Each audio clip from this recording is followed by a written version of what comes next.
it once at a time, so Lauren, just for sake. Being a little after 7:02, I'm going to call to order the Southern Worcester County November 3rd school committee meeting. With that, we're going to start with the Pledge of Allegiance.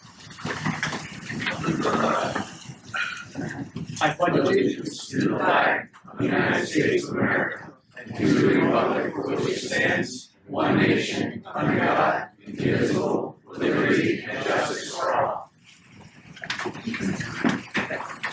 Thank you. With that, fire department regulations, notice of proper exits. Sure, through the chair, we have 2 exits located over here in case of emergency. If those are blocked, we have an exit located over there. Just go out in the hall and follow the emergency exit signs. Thank you. Approval of minutes, regular meeting minutes, October 6th, 2025. So, second. I have a motion and a second. Any discussion? Being none, I'll call for the vote. All those in favor? Aye. Opposed? Motion carries. One abstention.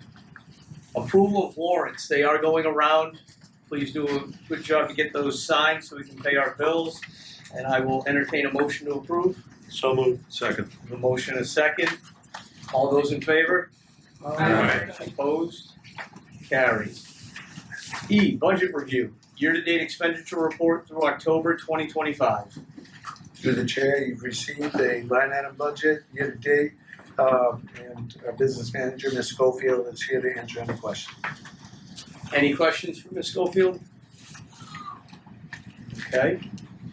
As always, it'll be on every month's agenda. If you do have anything that comes up mid-month, please reach out to Cindy Schofield in the business office and she can answer any of your questions. Correspondence. I have none. Anne Marie? None. Thank you. Student Advisory Committee. Again, we have David Beckenker here with us tonight. Welcome again. Thank you. As always, your feedback is appreciated. Do you have anything you'd like to? Yes, I do, Mr. Chair. Absolutely. Okay. So, good evening, members and guests. I once again would like to thank you all for your warm welcome since previous session last month. So, this last month has been quite a whirlwind for our students, our seniors, and more importantly for our school. So, firstly, the Bay Path Homecoming in Hollywood, hosted on Saturday, October 11th, was a resounding success. Around 750 students in total were able to attend. I would like to just thank the efforts of our Student Council and National Honor Society. The setup and event went incredibly smoothly for them.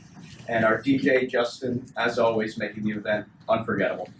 Secondly, I'd also like to remark and recognize, as well as congratulate many of our seniors, including myself, for just having done the impossible, which was to survive several sleepless nights in order to complete our early actions for college. Okay. So deadlines were due November 1st. And we'll be very anxious and very eager to be hearing from these colleges in the months of January and February, as well as you. But moving forward to more pressing matters on both this committee and our school, especially for these next few sessions, are regarding teacher contracts and claims that these contracts have been violated.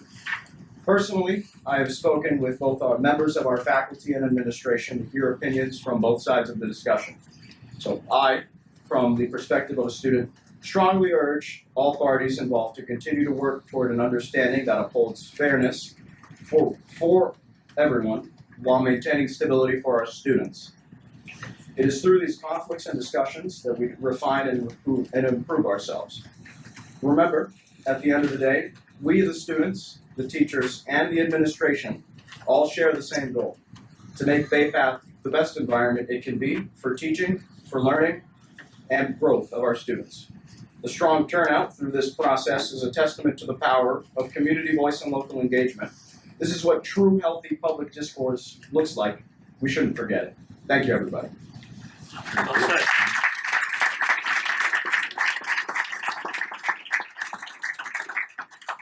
Thank you very much, David. With that, we're going to move on to old business, which there is none tonight, and then we're going to move on to citizen participation. So typically, I know there's been members here who have seen citizen participation, and there are some members in the audience who have not. So I've got on both of these projectors and available at the door when some people were coming in. I don't know if there are any left or if they all went out, but that is our public comment at school meetings policy. I'm going to take a minute to read through it. just so that everyone in this room, whether they're on the committee or out in the audience, understands that this is the policy of this board. This is what we've had that has been amended since 6/6/2022. So it's a policy that has some time already in our manual. So with that, it's filed BEDH, found on our website, and it states all regular and special meetings of the school committee shall be open to the public. Executive sessions will be held only as prescribed by the statutes of the Commonwealth of Massachusetts. The school committee desires individuals to attend its meetings so they may become better acquainted with the operations and programs of our local public schools. In addition, the committee would like the opportunity to hear public comment. Public comment is not a discussion, debate, or dialogue between individuals and the school committee. It is an individual's opportunity to express an opinion on issues within the school committee's authority. To ensure the ability of the school committee to conduct the district's business in an orderly manner, the following rules and procedures are adopted. 1. At the start of each regularly scheduled school committee meeting, individuals will sign in for an opportunity to speak during public comment. The public comment segment shall not exceed 15 minutes. All speakers are encouraged to present their remarks in a respectful manner. 2.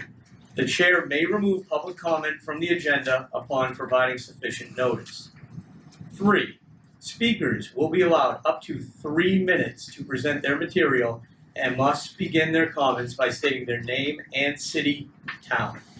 The presiding chair may permit extension of this time limit in extenuating circumstances. 4. Topics for discussion should be limited to those items within the school committee's scope of authority.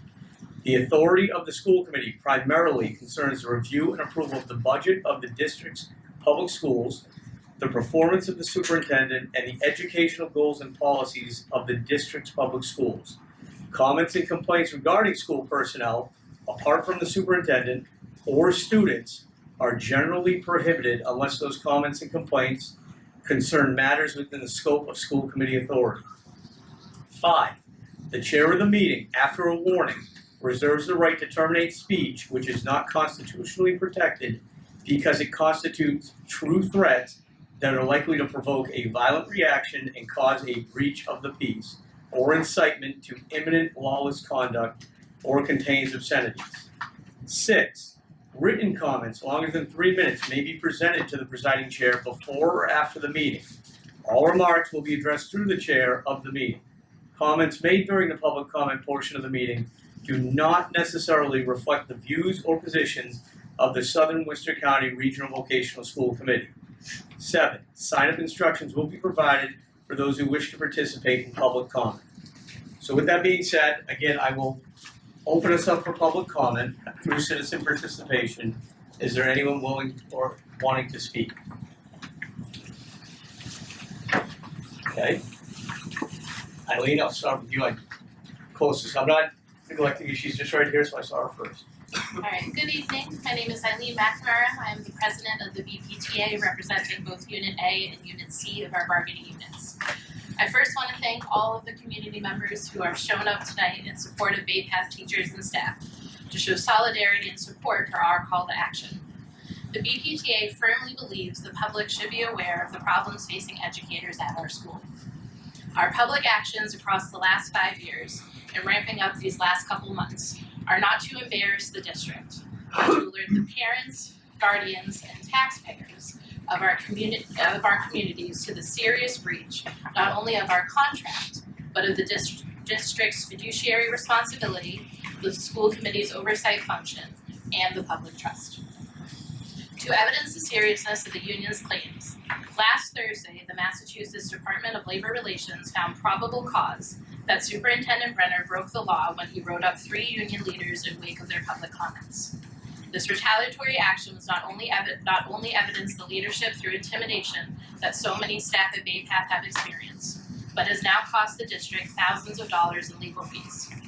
When all is said and done, the union won both an arbitration to remove the letter of misconduct from my own personnel file, and have now won a DLR hearing on the basis of this finding of probable cause.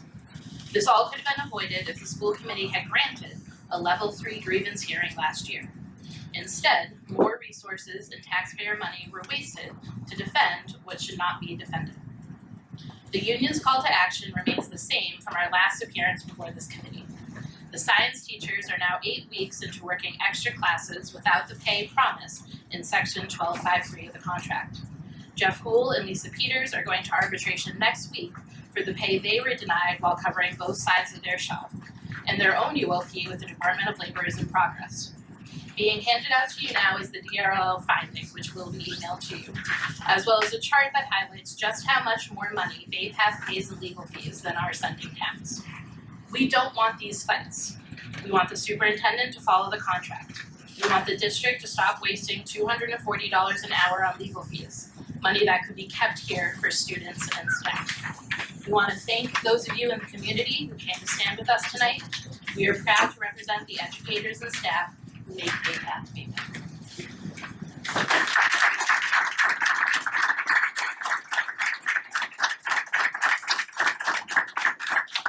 Yourself, yep. Just state your name, please, and Yes, thank you. Ann McDermott Keith, good evening. I am a proud retired BayPath English teacher, 2014, former BayPath Teachers Union representative, and former Students Against Destructive Decisions advisor. In the divisive and polarized world we currently exist, I stand with all tonight and ask those of you with power to do the right thing. Unite by choosing our future, the BayPath students, the future community artisans, our nurses, electricians, soldiers, chefs, police officers, administrative assistants, machinists, plumbers, firefighters, IT staff, cosmetologists, carpenters, mechanics, and future parents. Unite by moving egos aside and rise together as the BayPath community, committing to educating the best artisans for our future. Unite by fairly compensating and reimbursing those hired and entrusted to educate the future artisans. The current, dedicated, competent, creative, motivated, responsible, and compassionate BayPath faculty deserve to earn my tax dollars. Teachers raise the future. Make BayPath artisans proud. Compensate their teachers and mentors fairly and provide them the respect that they deserve. Unite. Choose to settle the BayPath contract without further divisiveness and polarization. Our future artisans are counting on you. Thank you for listening. And just an aside, the last negotiating team I was part of at BayPath, we settled on a 10% contract over a 3-year period. Unite. The light of education points forward. Do the right thing. Vaya con Dios.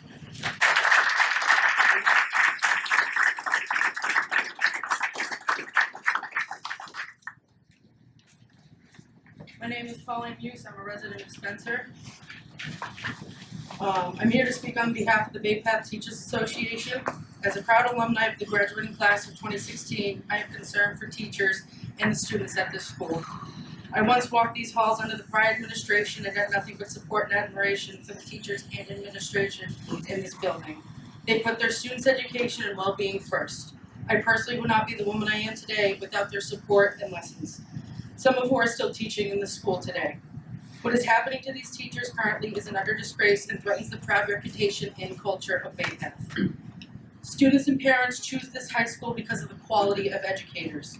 The current conditions are making it impossible for these educators to fulfill the educational goals and responsibility for their students. I urge you to take a step back and reconsider current actions. These educators need to be put first. They are the ones molding the future of this community. Today, this is more important than ever. Treat these teachers right, meet their needs so they can meet their students' needs. Pay these teachers fairly and properly to educate students properly, not the lawyers to push agendas and budgets. Thank you for the time.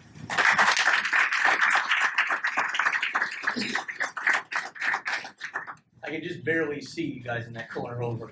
Gauge that, sorry. Yeah, they have for my education, not my height, so you have to look beyond to catch me down here.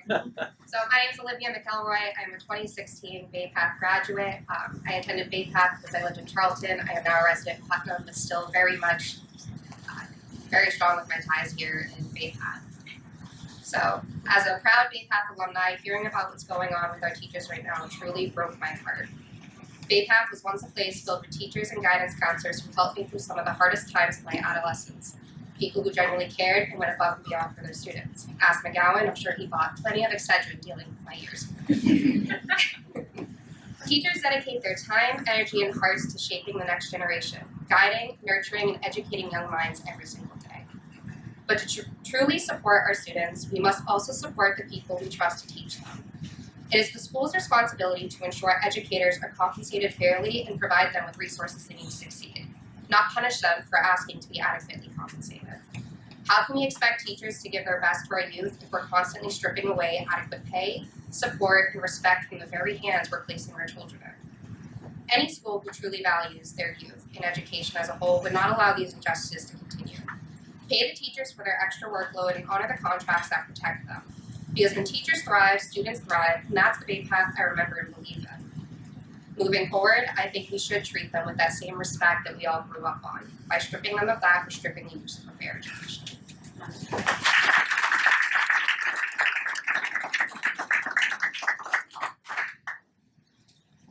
My name is Elizabeth Raymond. I live in Athol. Thank you for letting me speak tonight. I taught at Bay Path for 6 years, but left because of the lack of support for teachers. It was a hard decision to leave coworkers and students that I adored. But given how difficult it was working at this school with my mental health, I had to make a change. I currently teach at Monty Tech, where I feel heard and supported by my administration. I never feel like I have to question with the choices that I make in the classroom and always feel like they will support me. It's important for staff to feel heard, and it is when you don't start to see that, you see high staff turnover. I'm here to support my former colleagues and to ensure that you don't lose any more dedicated teachers. Thank you. Thank you, Mr. Chairman. My name is Mark Wood. I live in Worcester, although not one of your towns. What I bring to the table is 45 plus years in education. Over my career, I've served as an instructional assistant. I've been a teacher at the junior high and high school level. I have been an assistant principal at the junior high level, principal at the high school level, a curriculum director at the district level, and a principal assistant superintendent at the building level. I think what we need to look at as educators, all of us, and I know a whole bunch of people over there, and I know people here, and I think one of the things we need to look at sometimes is common sense and reasoning. There are two things that are wicked important, and before I even go there, thank you for your comments. I retired earlier this year after 45 years, 16 years at my last school. And one thing I miss on my list is my kids. So you were incredibly articulate and thoughtful and sincere, and I appreciate that. So kids are where it's at. But beyond that, there are two things you need to look at in school. One is culture and one is climate. You need a healthy culture within a building. You need a culture where teachers and administrators work respectfully with each other to a common goal, to an understanding, to what has to happen. Why? Because of you and your friends. Because that's what it's all about. The other is a climate. The climate needs to be a positive climate. Honest to God, and anybody who knows me, if you ask me every day, how are you doing? My answer is always the same. Marvelous. Never been better. Not always true, but positivity is where you need to go. You need to understand what we do is a gift. What we do as education is a calling. And it's not about us, and it's not about your ego. It's not about hubris. It's not about any of that. It's about you and your friends. And at a certain level, we need to understand when disrespect and animosity is the driving force within a school. Sure, teachers will be ticked off, administrators will be ticked off, and you can all be ticked off, who cares, you're adults, and you're all getting paid. But at the end of the day, that animosity, that disrespect carries from this side to that side. And the fact that you even had to talk to teachers, you know this is going on. And this should never impact kids. This should never, ever impact a student in their classroom, whether it's their English classroom or their manufacturing classroom. They shouldn't know any of the politics. What they should know is they have an administration who loves and supports them, and their job is to give the teachers what they need to do their job. And they need to understand, the teachers need to understand, your job is, first of all, you have the greatest job in the world. Like I said, 45 years, I've never, ever, ever questioned Not what to I cut you off, you got about 30 seconds left. Okay, never questioned what I did. At the bottom line, you all need to think about the kids. And hopefully we can all come together as a group, respect, and work together. Thank you. I've got time for one more, and then we'll be Hi, my name is Dan Duffy. I'm a resident and taxpayer in Oxford. I grew up in this community. I went to Shepherd Hill, and I've lived here for my entire life. I've seen the changes that BayPath has made over the last 20, 30 years. The programs have gotten better. The building is shinier. You guys have added shops and programs that are amazing. But the programs are made by people, and people are programs. If you lose good teachers, or you cannot recruit good teachers because word gets out that they're not being paid for the extra work that they are doing, the school will decline. It is all about the students. It should be, every time. The schools are here to educate the kids, and it is the teachers that do that day in and day out. They work extra hours, they write recommendation letters, they grade, they counsel, they parent. They do all of the things. And common sense should come in. Fair pay for fair work. Extra pay. Seems reasonable to me. And as a taxpayer, I am disturbed by the accusations that the amount of money that we are spending on lawyers to fight teachers who are doing the work every single day. I urge the school committee to enforce the contract, to pay the teachers. You've got some good ones. One of your science teachers was once one of my science teachers. And I am a teacher in a local school district today because of her. She has inspired literally thousands of children. And I don't know the rest of these teachers, but I imagine that they have too, because teachers are dedicated and they care. Please do the right thing. Honor the contract, pay the teachers. And while you're at it, you might convene a search committee for a new superintendent who understands the importance of the teachers in their buildings. Thank you.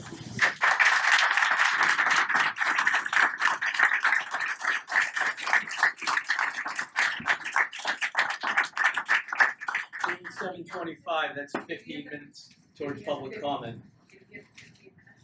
I'm sorry? We hit 4 seconds. So we're at 7:25 right now. We started at 7:10, so what we're gonna do is we're gonna move on. I thank you all for falling within the parameters of the policy. With that said, we're gonna move on to new business. And 4A would be recognitions. Sure, through the school chair, it's my distinct honor to recognize our athletic director, Mr. Greg White. Athletic trainer, Mr. Greg White. Sorry, Greg.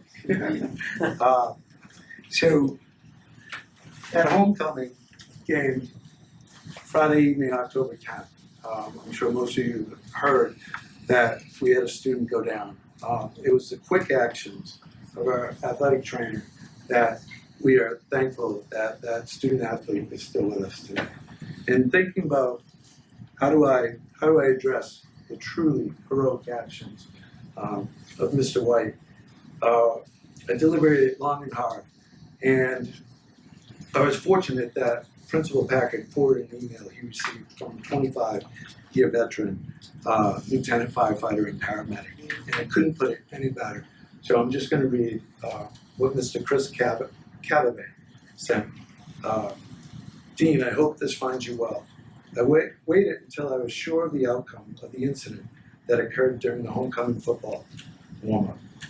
I'm thrilled to learn the student is back at school, has measures implemented to prevent a recurrence, and there is no permanent deficit. Amazing, truly. I've been a paramedic for almost 25 years. I've done all sorts of things that a non-emergency service civilian would be surprised are even possible, and that's the expectation of my chosen field. Greg White, as an athletic trainer, was not only exactly where he needed to be with an AED, he also responded fast enough to make it matter. It takes temerity to do what he did, awareness to know what needed to be done, and some real old-fashioned luck that the rhythm converted to a normal sinus and not asystole. Greg saved the child's life. And he did it fast enough that there was no permanent damage. And that is a huge deal, almost incomparable to anything. Greg is a credit to your organization, and as a parent, we are thrilled he is there. I normally stay away from other people's business, but the outcome on that night is absolutely not the norm during a situation that is incredibly rare and most usually tragic. Greg should be recognized, and so should all the admin that brought Greg to the school and put the AED in his hands. We respectfully submit Chris Kevin, Lieutenant Paramedic, retired. Greg, it is truly amazing that we have that young man still with us today. And again, with no deficit, what you did is nothing short of heroic and incredible. And with that, we have just a small token of our appreciation.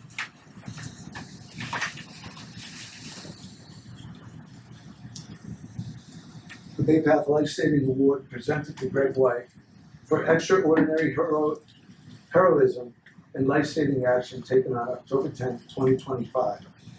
Your rapid, skillful response ensured the preservation of a student athlete's life. Presented by the Southern Worcester County Regional Vocational School District. Thank you so much.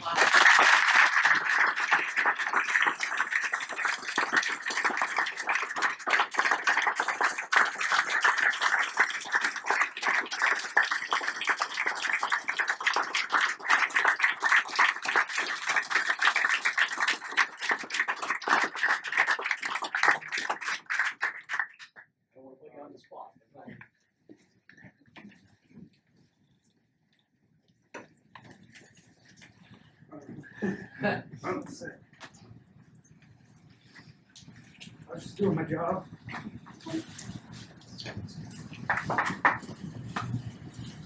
Now,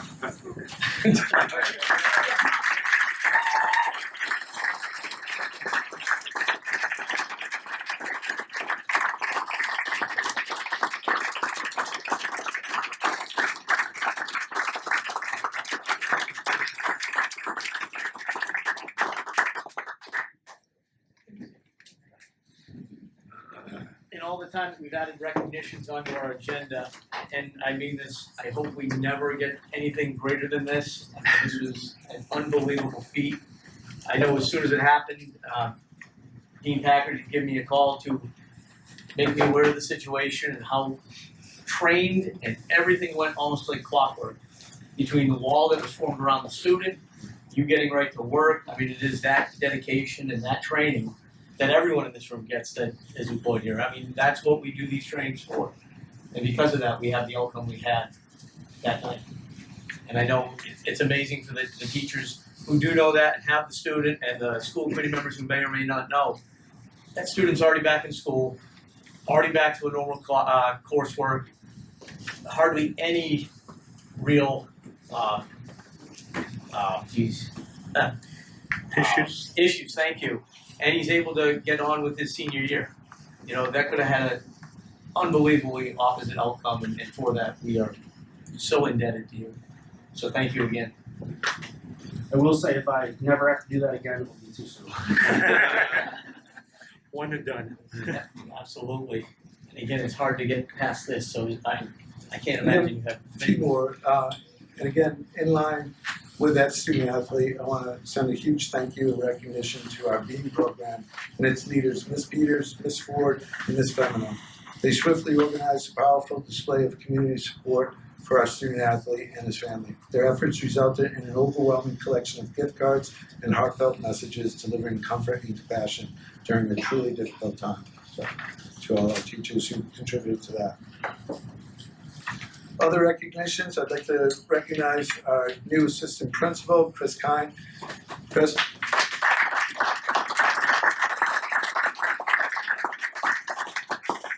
Chris is a dedicated educator and administrator with over 18 years of experience at Leominster High School and the Leominster Center for Technical Education and Innovation. He accepted this new leadership role as assistant principal at Bay Path. Chris's extensive background in education, administration, and vocational program development positions him to make an immediate impact in his new role. Chris began his career in education in 2008, teaching in the history department at Leominster High. During his tenure, he taught a variety of courses, including U.S. History 1, 2, Street and Practical Law, Civics, AP U.S. History. In 2021, he transitioned to the role of assistant principal and co-op coordinator at the Center for Technical Education and Innovation, where he played a key role overseeing the co-op program, coordinating MCAS testing, evaluating both academic and vocational staff, managing the district fleet, coordinating teacher mentorship programs, and writing the Perkins Grant. Notably, he led the initiative to establish the CTI's 14th vocational program at the school. Prior to his career in education, Chris earned a bachelor's degree in communication science from the University of Connecticut in 2003, worked in communications fields for 4 years, and later earned both a master's in history and a master's in educational leadership from Fitchburg State. Outside his professional life, Chris is actively involved in ice hockey, has served as an assistant coach at Fitchburg State University since 2006, and is a devoted father to 2 daughters, a 13-year-old goalie and a 10-year-old defense woman, and resides with his family in Sterling. Welcome aboard, Chris. Thank you. Would you like to say anything, or? Sure. Yeah, no, I just want to thank you for those kind words. Really happy to be here, really happy to transition into this new role here at Bay Path. I was able to spend the day, today is my first day.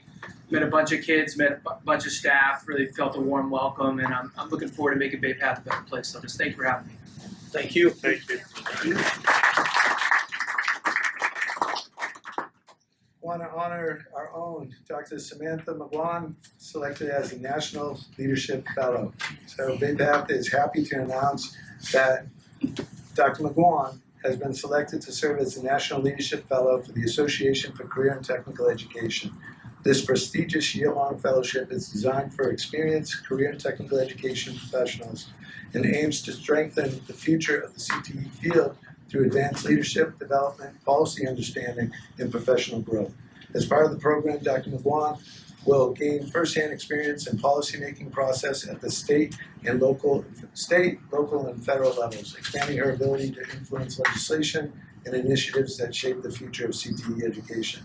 Her participation will further enhance Bay Path's ongoing commitment to preparing students for success in a dynamic and evolving workplace. Notably, in the 15-year history of the ACTE National Leadership Fellowship, Dr. McGuan is only the second individual from Massachusetts selected to represent Division I, a tremendous honor reflecting her exceptional leadership and dedication to the advancement of career and technical education. Congratulations, Dr.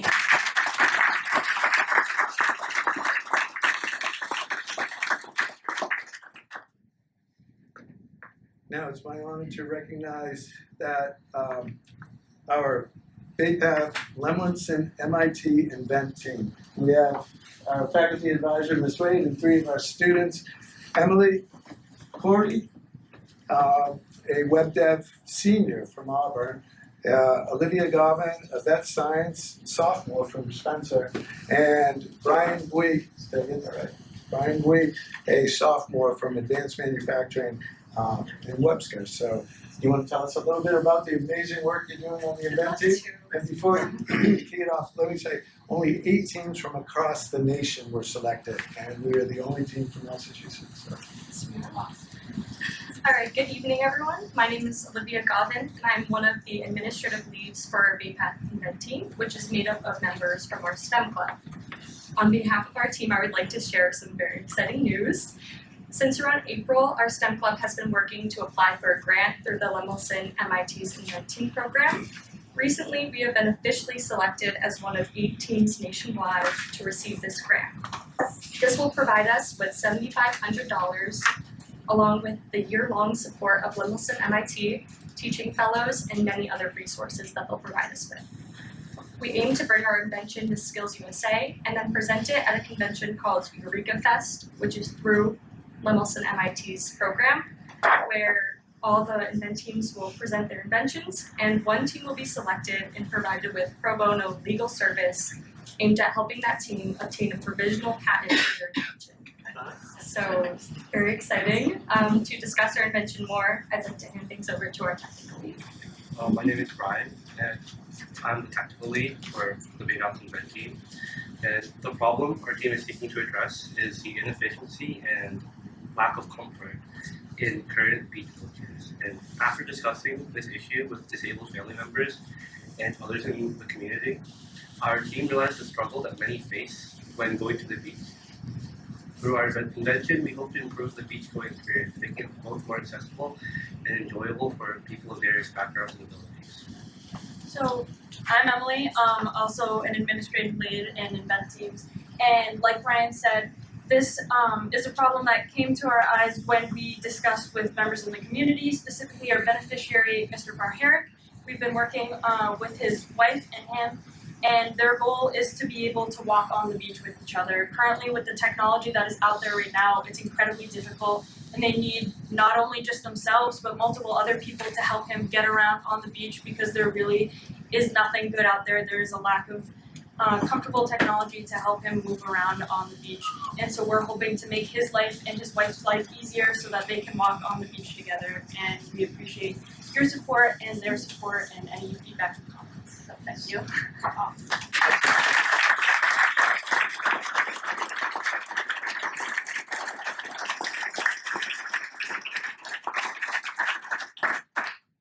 Christine Wade. I'm the leader of the STEM Fund Invent team. In February, we will have an open forum where you'll come in and give feedback for their design. So please be on the lookout for that. Thank you.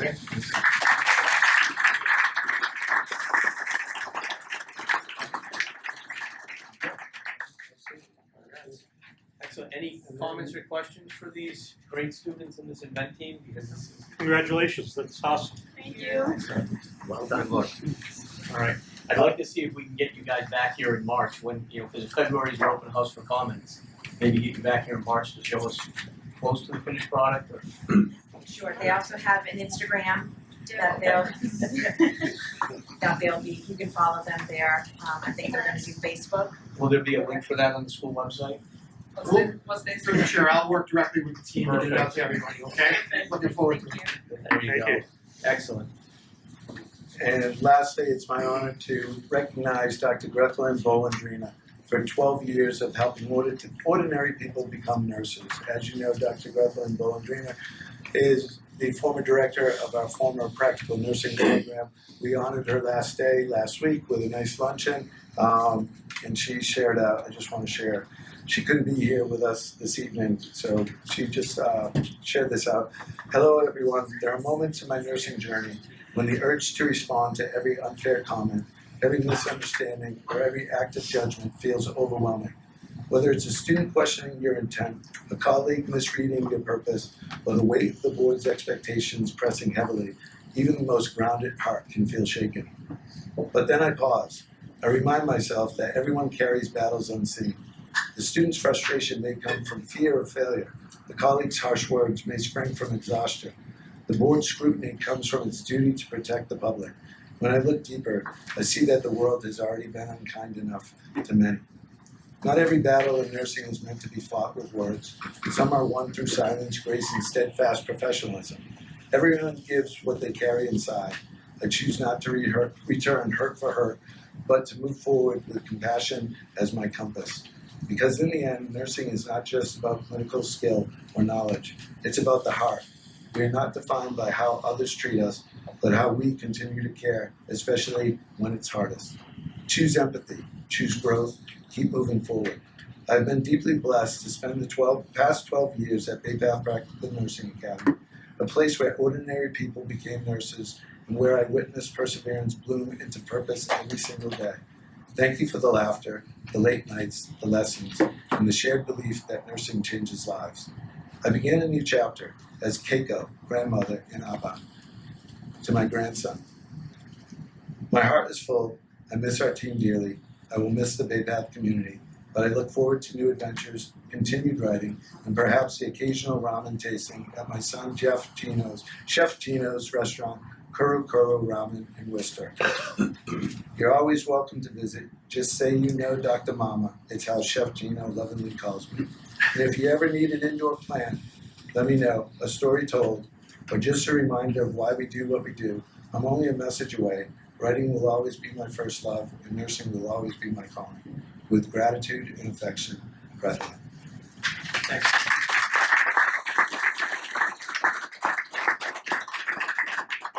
Thank you for all those wonderful recognitions tonight. We're going to move on to 4B1 presentations, which is house project updates. Through the chair, I did send out a 2-page memo. I won't read the whole thing, but in summary, last year's house project, we're just putting the final touches on that. Crew's doing a great job there. This year's house project in Southbridge, pretty much fully enclosed, putting the windows in this week once the windows are in, and we're fully wrapped up. The house is weather tight. We can start working on the interior rough electrical and the plumbing. And then FY27, so next year's house project, the advertisements are going out this week, and we'll start opening that up, and then the applications are due first Monday in January. So good progress. Thank you. Any questions or comments for Mr. Tripp? Excellent. Thank you again for the update. Moving on, C, approval of surplus equipment, C1, automotive technology. Sure, through the chair. The superintendent, director, the vocational director, and the school business manager recommend the school committee vote to place 2006 Honda Ridgeline of scrap value only on the surplus equipment list to be disposed of according to the school committee surplus equipment policy using the most appropriate method available. So moved. Second. A motion and a second. Any discussion? Being none, I'll call for the vote. All those in favor? Aye. Opposed? Motion carries. C2, vet science. Through the chair, the superintendent director, the vocational director, and the school business manager recommend the school committee vote to place 2022 centrifuge for Second Chance Animal Shelter of scrap value only on the surplus equipment list to be disposed of according to the school committee surplus equipment policy using the most appropriate method available. So moved. So moved. Have a motion and a second. Any discussion? Being none, I'll call for the vote. All those in favor? Aye. Opposed? Motion carries. D, approval of Skills USA Leadership Conference, and please note when you read this that the dates were a typo, so it's 11/23 and 11/24, right? Which is 11/23. Yep. Through the chair, the superintendent director and the vocational director recommend the school committee vote to allow 12 student advisors to attend the Skills USA Fall Leadership Conference for Workplace Readiness to be held November 23rd and 24th, 2025 for a cost of $5,660 to be paid out of account number 53, Skills USA. So moved. Second. I have a motion and a second. Any discussion? Where is it being held this year? In Marlboro. Marlboro again? Yeah. Any other comments, questions? Being none, I'll call for the vote. All those in favor? Aye. Opposed? Motion carries. E, approval of policies for out-of-state field trips and SC employment. Through the chair, the policy subcommittee and the superintendent director recommend the school committee vote to adopt the policies for out-of-state field trips and school committee employment that were held until this meeting for further clarification. So motion and a second. Any discussion? Don? Okay, so the first one,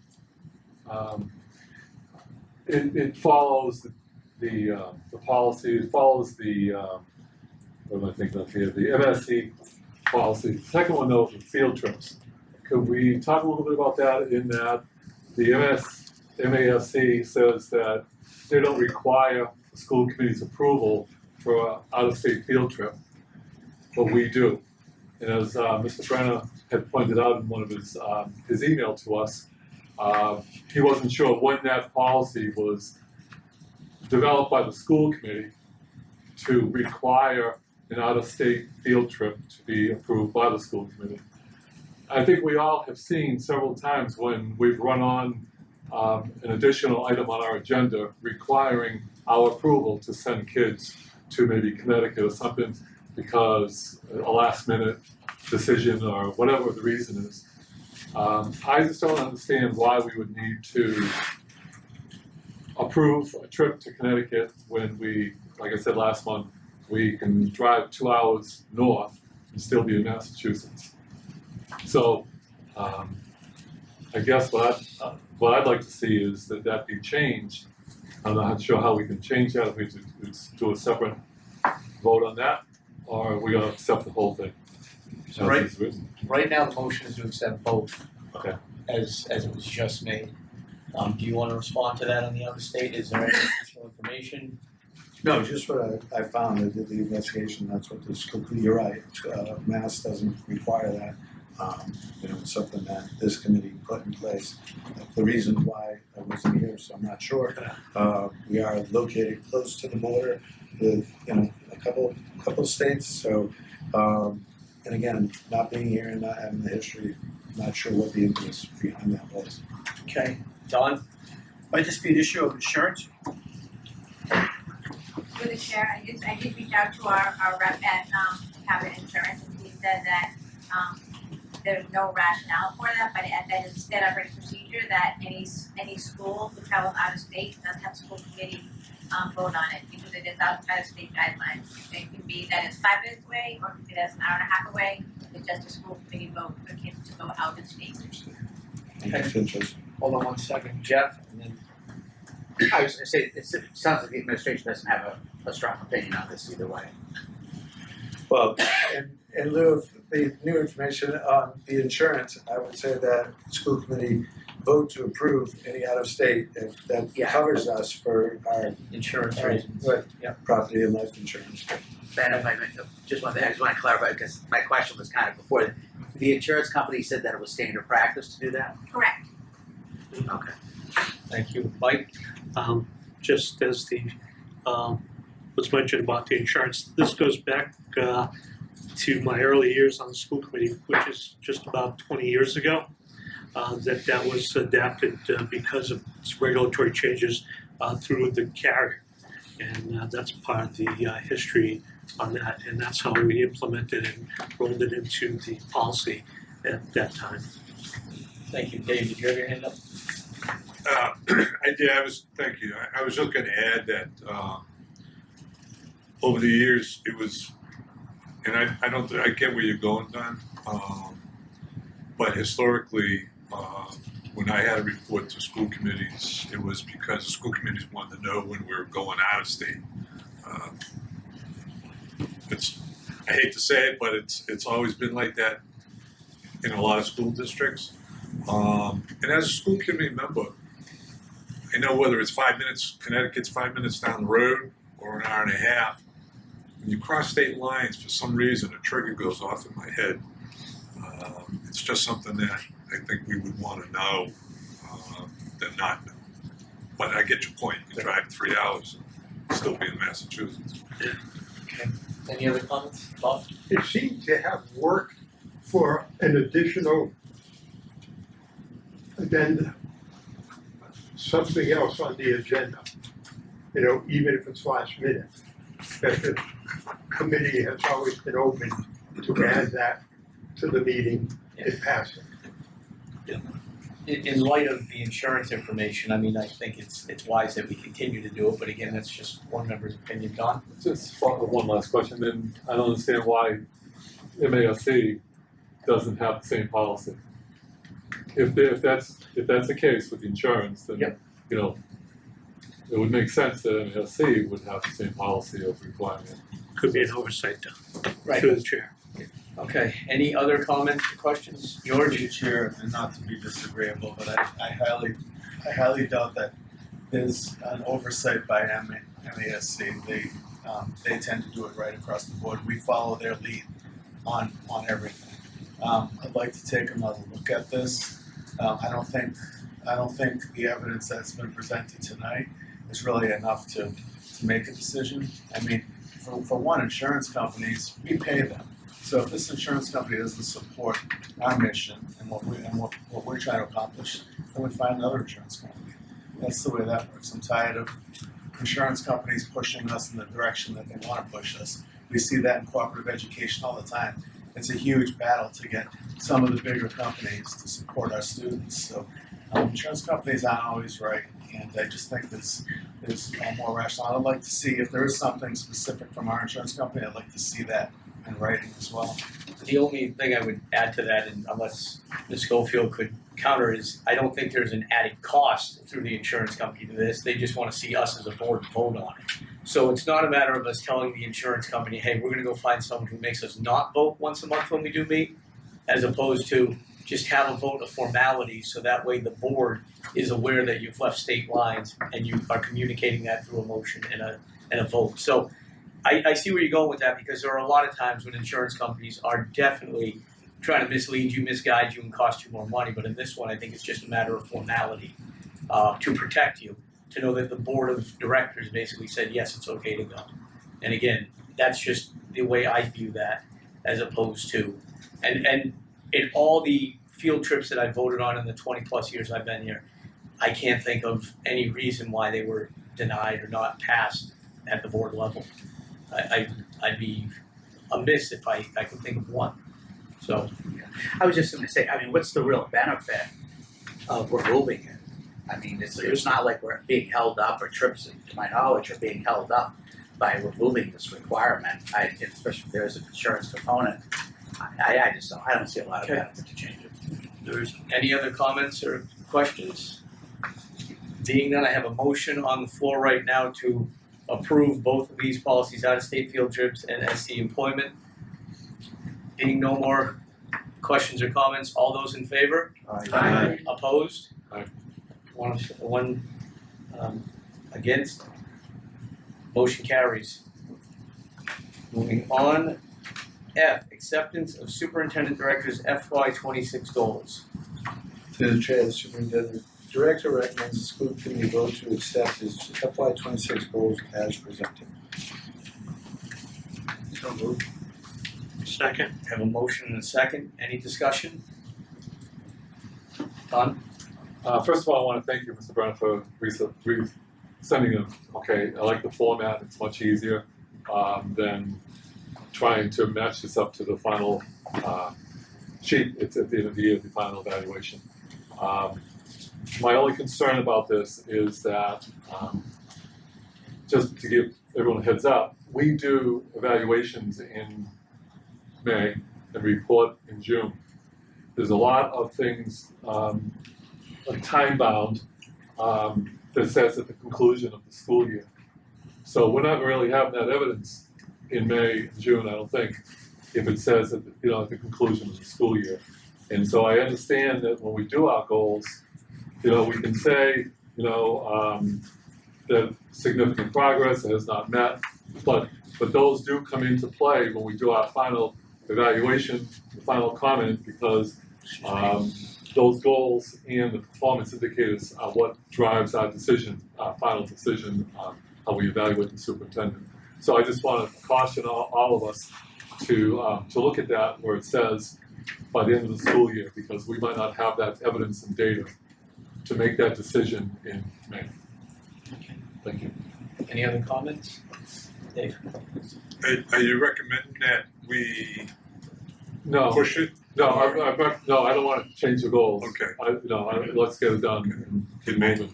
But it's something that we have to look at the end of the No, year, I agree. or maybe change the timeline of when evaluations are done. Could That's not- kind of that where I could was be a- going. That could be a possibility as well. That's where I was going. So whether or not we're doing that now, this is just accepting Right. the goal. So That's that right. has zero That's to right. do with the timeline Right. in regards to I think what I'd like to do though, to Don's point, is probably make that an agenda item. Because I think you've got a valid reason to do it. We can add that. Next month. Yeah, we'll aim for next month at this All point. right, good, thank you. Thank you. Excellent, thank you. Any other comments in regards to the superintendent's goals? Being none, I'll call for a vote for acceptance. All those in favor? Aye. Opposed? Motion carries. I do have one walk-on item, which is a prior year invoice. So moved. So, Oh, really? That's good. no, Oh, good. we have and I have a motion and a second to walk on, so all those in favor of walking on this agenda item? Aye. Opposed? Good. Now the new agenda item, which is, what is the actual title of it? Thank you. A trial approver year invoice for O'Neill Consulting. Through the chair, superintendent director, the IT director, and the school business manager recommend the school committee vote to approve a prior year invoice in the amount of $6,647.97 owed to O'Neill Consulting for E-rate consulting services rendered during FY23. So moved. Second. And a motion and a second. Any discussion? Jim, why is it late? Just an oversight from the prior business manager. Okay, any other comments or questions? Being none, I'll call for the vote. All those in favor? Aye. Opposed? Motion carries. Moving on, C1, report from the superintendent director. Through the chair, I submitted a written report, and if anybody has any questions, I'm happy to answer those. Thank you. Subcommittee reports, audit subcommittee, they haven't met yet. Budget subcommittee, I'm sure it's in process, but haven't met yet. Building and grounds subcommittee, same, nothing. Negotiation subcommittee, Mr. Grenier. I'm happy to report that the negotiations are back on track with the paraprofessionals, and we'll be meeting in November and December. Thank you. Policy subcommittee, Peter Scher. With the completion of what was brought up in last month on the policy question about out-of-state travel, I believe we have completed the update of all the policies, which had been going on for about a year as far as updating and reviewing all of them. So they should be completed now. Excellent. Again, we said it last month, but thank you again for all the work the whole policy subcommittee did in getting together. It was a monumentous task, and I'm glad it's behind you. Yep. Not as much as you guys are, I'm sure. Warrant subcommittee. The warrants are available for signatures by all school committee members at monthly meetings tonight and during the day at school. If you do come up, please should be sure to call the business office, make sure someone's in so you can get in and sign those warrants. Future business meeting date, there'll be a regular school committee meeting here, 7 p.m., Monday, December 1st in this room. Topics for future agenda, please reach out to Leah, myself, or Mr. Brenner, and we'll do our best to accommodate getting them on. With that, remarks from the superintendent director. So through the chair, just a couple of remarks. I'd like to congratulate the varsity cheerleaders for their second place finish at Blackstone Millville Regional. In the first CMAC League tournament, the girls will move on to the Division I regionals next week. Also, the boys varsity soccer team earned the playoff spot as the 34th seed in the MIA Division IV state tournament and took on Northeast Metro last night. And it was tonight, 3-0 victory. A 3-0 victory, which brings them on to Bromfield next. So it's the second round of the MIA Division IV state tournament. So congratulations to the boys soccer team. Varsity football team defeated Uxbridge 27-21 on senior night in a great double overtime game. It was only the second loss by Uxbridge in the past 3 years. Our team locked in another trip to the vocational playoffs with the win looking to defend their championship and become the first school in history to win 4 vocational state championships in a row. Wow. Yeah, so with the win, they also kept their MIA Division VI playoff hopes alive. So great job to the football team. Our cross-country team, I'd like to congratulate the following students for setting a new 5K school record. Wesley Lawless, who finished with a time of 17 minutes and 44 seconds. On the girls' side, also setting a new school record. Mackenzie Kalo Resto, who ran an amazing 21 minutes, 54 seconds. So great job to them. And just an update on our, unfortunately, the battle for Buffum is no longer. Oxford wanted to go in a different direction, but our athletic director, Mr. Carrero, did a wonderful job lining up a new rivalry, and it's not so new. We'll be facing off against Aspet Valley for the 53rd time this Thanksgiving in a series that began in 1975. It's a close one with the Aztecs holding a 26-25-1 edge. The Minutemen have outscored the Aztecs overall 982 to 905 points. The results have gone in waves. The Aztecs won 12 of the first 13 games and held a 7-game winning streak heading into 2023 matchup, but Bay Path has won the last 2 games. So we look forward to a really good rivalry this Thanksgiving. It will be at Assabet on Thanksgiving Day at 10 o'clock. So Excellent. Thank you very much. Moving on, we're going to go comments from the committee. I think last month I went this way, so this month I'll go that way. Bless you. Bob. Oh, Mr. Chair, Dave. skip me. Yeah, I did skip you. I can't see you over there. So I realize that I didn't mention it in my speech, but I'll try to get some coordination going on polling amongst our students with Mr. Packard and Superintendent Brenner, try to get that out and see if we can get results back maybe by next committee or 2 committee meetings from now. Excellent. Thank you. Welcome, David. I wasn't here last meeting, so welcome to the school committee. And that's about all I have. Okay, thank you. Bob. Congratulations to all those who have been recognized. Thank you. A couple things, Mr. Brenner, you had sent an email about the official accountability report being amended and we're improved. Can you expand on that a little bit? Sure. Yeah, my oversight and the recognition of that. So the new state data puts us at a 50, which is substantial progress towards goals. So we're very excited about that. Dr. McGuan is here to answer any questions on that. But I believe it was an adjustment to the ELA MCAS scores that elevated us up to that. Yeah, I don't know what prompted it, but we were awarded last time, since last time I spoke to you all. We were awarded an extra point, which pushed us up and put us, so we're 5th in the state for vocational schools in terms of accountability rating, and it did push us up a category of substantial progress. Even though it's 1 percentage point, it made a difference. Okay, good. And the last thing, I want to acknowledge all the staff and students from last week for the open house. I had a chance to be in here, walking through. It's amazing what the staff did and the students. It was great. It's no wonder you have 700 kids trying to get in. Absolutely. Good, thank you. Thank you. Thank you. Just want to congratulate all the recognitions that we had. Thank everyone for coming for the public comment. And David, thanks again for another stately address. They could use you in Washington right now.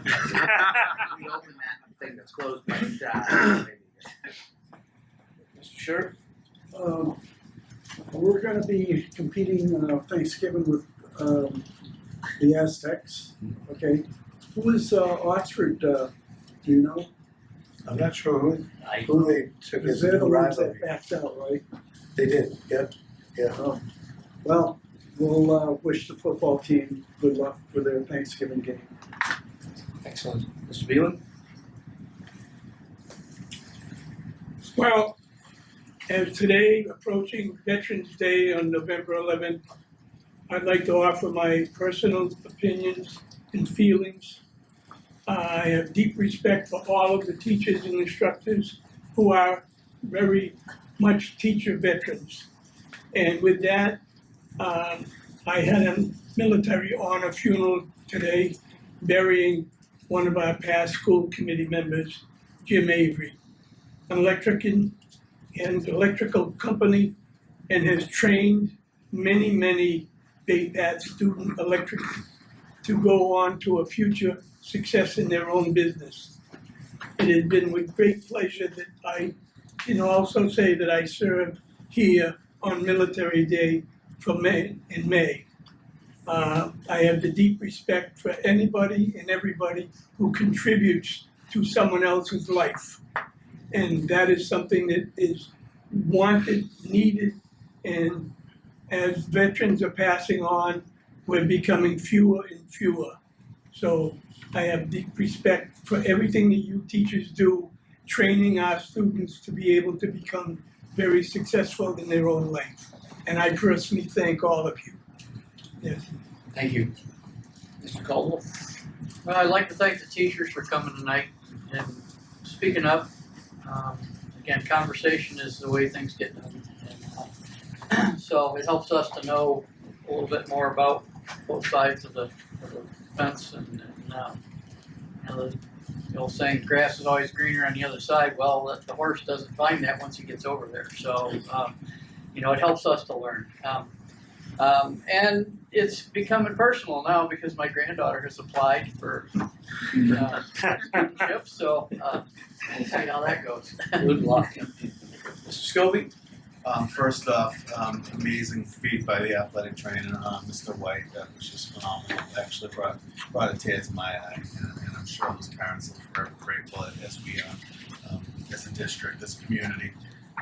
David, fantastic as usual. I can't believe it's so early on in your career here with us, and you're already blowing us away.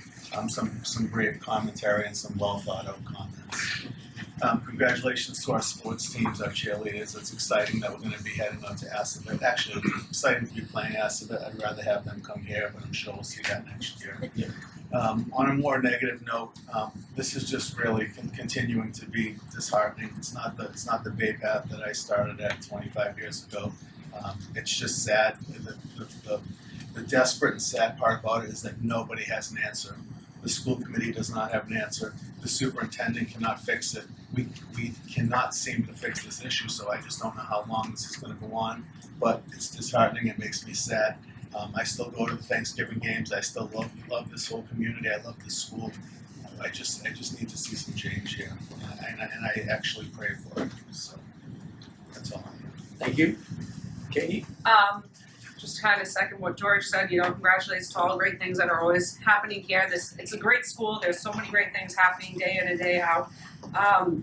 Also, thank you to all the staff for showing up. Please know that your words do not go unheard. I hear them. I hear what you're saying. I've witnessed it. And we do need to find a solution to it because it took many years for Bay Path. When I was growing up, Bay Path is kind of where the kids that didn't want to go to college, go whatever. Now kids are literally fighting for a spot to be here. They want to be here. They're working hard, junior high and whatnot, so they can get here. And it could crumble so much faster than it took to get it to where it is. And I would hate to see that. I would absolutely hate to see that. My nephew graduated here in 2019, something like that. He is doing amazing things. I love seeing what he's doing. He kind of went off in a different direction than what he did here, but he's now a teacher.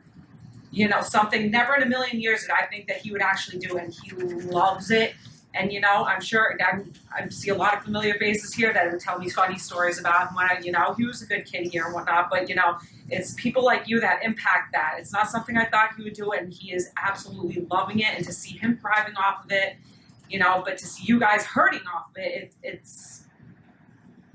I'm hard at finding appropriate words, so it's just heartbreaking. It really is heartbreaking, and I really want to see change, and it needs to happen sooner than later because it's just going to fall apart, unfortunately.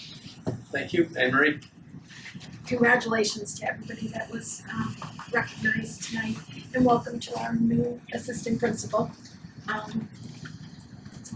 Thank you. Don? Nice presentation, everybody. You got a life ahead of you. Yeah, but nice job. Thank you for the teachers for coming in, presenting your views. Like I said, it's good to have information from both sides. The more we know, the more we can do. And congratulations on your new position. Thank you. Look forward to working with you. Good. Mary? Yeah, I just want to say thank you to the athletic director. That certainly brought a tear to my eye seeing the student was a second grade student of mine many, many years ago. I also want to say thank you to the teachers for coming and having some real conversations, and I hear you. I know there is huge morale concerns, and we really have to address these thoughtfully and proactively and start rebuilding the trust between all the stakeholders at the school.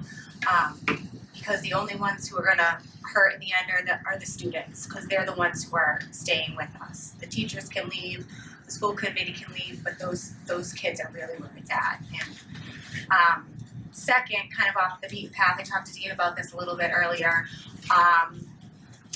With the freeze and SNAP benefits, I'm just wondering if the school is doing anything proactively for students who maybe have some food insecurity in Bay Path and in our local communities. Could that be something that the seniors do as like a student service learning project to kind of raise some food for the local food pantries? Just a thought. Very good thought. Again, congratulations to all those who were recognized this evening. And I think what I've noticed here is that a lot of people care. And if we start with that, I think that's at least the starting point, a place of a foundation, if you will. People care, people want to be involved, people want things to be better. And hopefully we can find a way to make all of that happen. And David, I guess we're going to start a fund to move you down to Washington in some capacity at some point. So I'll throw a buck into that one and we get things going. Thank you. Mike? Congratulations to all that were recognized tonight. Amazing feats. We have life saved. David, great comments. And even if you don't want to go as far as Washington, Boston has its openings too. They definitely need it. To our new vice principal, welcome. Look forward to your years of success here, and appreciate all your efforts going forward. And hopefully, as a community, we can come together and have a resolution that will move forward and resolve the conflict with the contract. Thank you. Thank you, person. I just wanted to say thank you for everyone who came and spoke today, and also thank you, David, for your comments. Well said. Thank you. You've been there, done that. I know, right? You know? Familiar territory. There you go. Yes, it was so nice to hear all the awards and recognitions this evening, and I can't wait to see your presentations in March. And keep up. I gotta get on Instagram. Black Instagram. So best of luck with that. Congratulations on that, and welcome to our new assistant principal, and Dr. Sam. Congratulations. Great job. That's a huge recognition. So good stuff. Thank you. Finally my turn, and I don't have much more to say, just to follow up on a few things that happened over the month. Mr. Grenier and I had met with what we call our working group here. That is what we put together last year, so I meet with the Unit A, Unit M, and Dean and Kyle. Dean couldn't make it this year, but this month rather. We try to do them quarterly, just to kind of match with the terms of the school. It seemed to be a very good meeting. Seemed to be some good communication had. I see, Mr. McGowan shaking his head yes, and I really see it as well. So again, I'm going to try and continue that, see if that does help. I mean, again, any communication in the positive direction is communication. So again, thank you all. Dr. McGowan, you were there this month too, so thank you again. We have to move on now to executive session. I'm going to actually entertain a motion that the school committee vote to move into executive session for the purpose of MGL Chapter 30A, Section 21A, 3, to discuss strategy with respect to collective bargaining or litigation if an open meeting may have a detrimental effect on the bargaining or litigating position of the public body, and to reconvene in open session only for adjournment. So moved. All right, I have a motion and a second. So it'll be a roll call vote. Yes. Hey, yes means yes, Katie. Al Beelan. Say yes. Al? Say yes. Say yes. Thank you. Jim Caldwell. Dick Clark. Kirsten. Don Duat. Yes. Dave Grenier. Mary Johnson. Yes. Myself, yes. Don Montville. Yes, thank you. Anne Marie. Yes. Michael. Yes. Jenny Reel, that is. Peter Scher.